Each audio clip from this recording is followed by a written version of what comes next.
Fala pessoal, tudo bem? Hoje vamos gravar mais um documentário aqui para o nosso canal. Todos os integrantes, todos os historiadores estão presentes para gravar esse conteúdo para vocês. Hoje a gente vai falar sobre o Monumento da Renascença Africana, que fica em Dakar, no Senegal. A gente vai conversar bastante hoje sobre esse assunto, vamos aprofundar bastante, vamos falar sobre a história do monumento, a construção, o significado do monumento, contexto, polêmicas. Vamos conversar também sobre o passado da África, a escravização, colonização, a África atual e muito mais. Então acompanhe aqui com a gente. Esse monumento é uma das maiores estátuas da África, com cerca de 49 metros de altura, que foi inaugurado lá em 2010. Mas antes de falar diretamente dele, é importante a gente entender o contexto do país.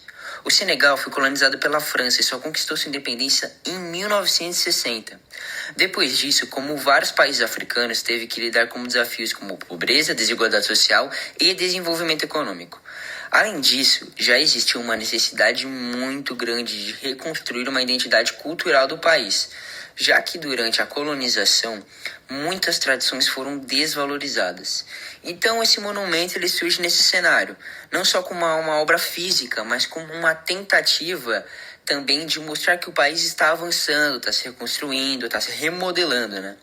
E aí que entra a ideia de renascença africana, que significa basicamente um novo começo para a África.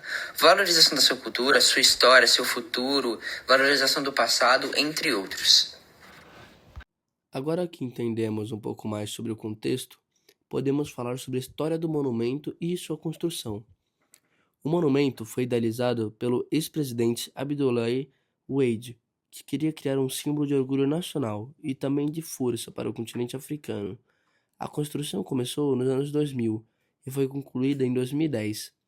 Ele tem cerca de 49 metros de altura e foi construído em cima de uma colina vulcânica, o que faz com que ele seja visível de vários pontos da cidade.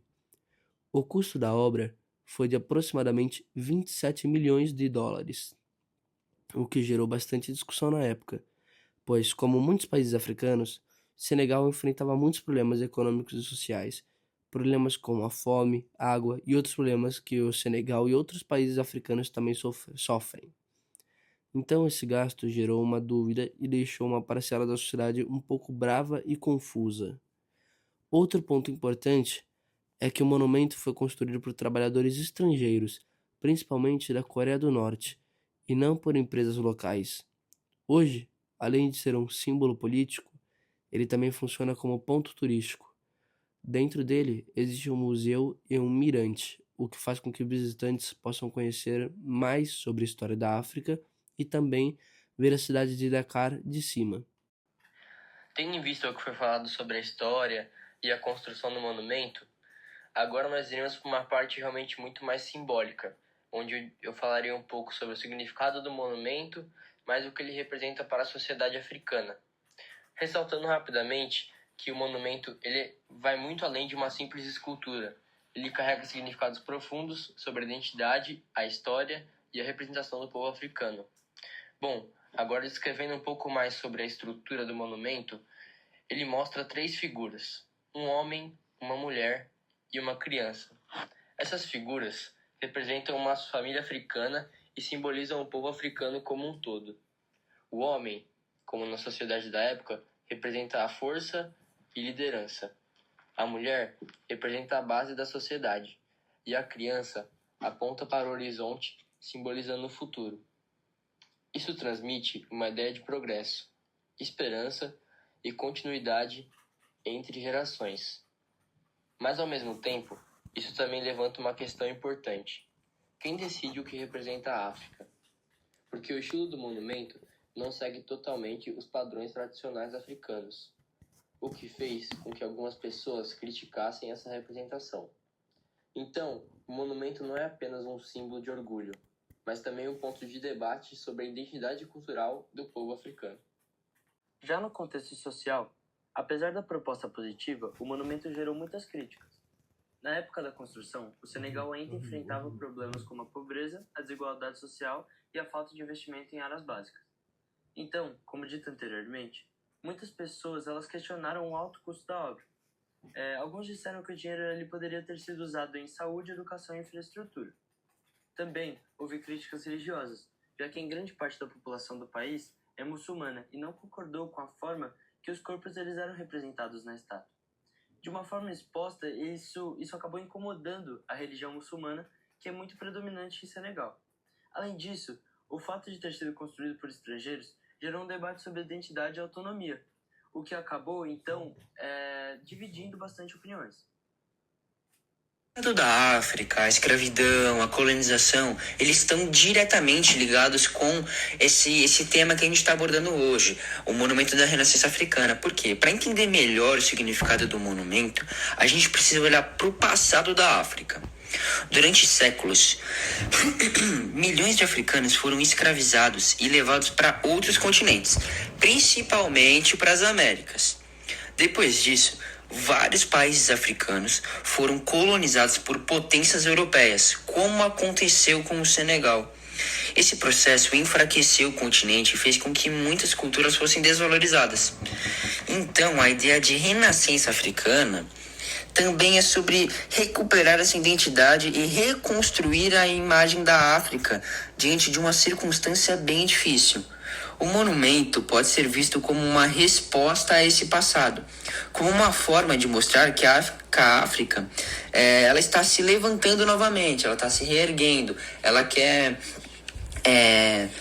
mostrar a sua cultura de novo, quer recuperar a cultura, a identidade do povo que sofreu muito com a escravidão e colonização antigamente. Agora, falando sobre a África atual e a visão no mundo de hoje. Hoje em dia, muitas pessoas ainda têm uma visão limitada da África, associando o continente apenas com a pobreza e conflitos, passar fome, problemas com saneamento básico, falta de água e entre outros problemas. Mas além disso, a realidade é muito mais complexa. Existem vários países africanos crescendo economicamente, investindo em tecnologia, cultura e desenvolvimento. Então, o monumento também tenta mudar essa imagem, mostrando que a África moderna tem um potencial. Mas isso também levanta uma dúvida. Será que construir monumentos muda a realidade das pessoas?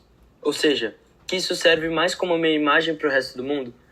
Isso mostra que o desenvolvimento não é só aparência, mas também qualidade de vida. O monumento também tem um impacto econômico muito importante, já que ele virou um dos principais pontos turísticos de Dakar. Muitas pessoas visitam o local todos os anos. Isso gera renda com o turismo, como venda de ingressos, guias turísticos e comércio ao redor. Além disso, o museu dentro do monumento ajuda a divulgar a história africana. Mas mesmo assim, existe um debate. Será que esse retorno financeiro realmente compensa o valor investido? Porque o turismo ajuda, mas não resolve problemas maiores como a desigualdade social. O turismo não resolve os 27 milhões gastos, mas os problemas anuais do país.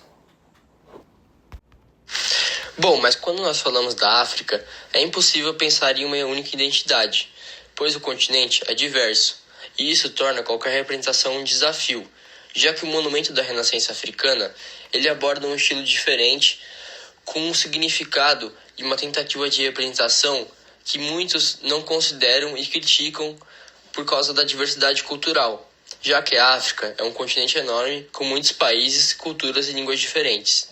Então, de vez em quando surge uma questão: um único monumento consegue representar tudo isso?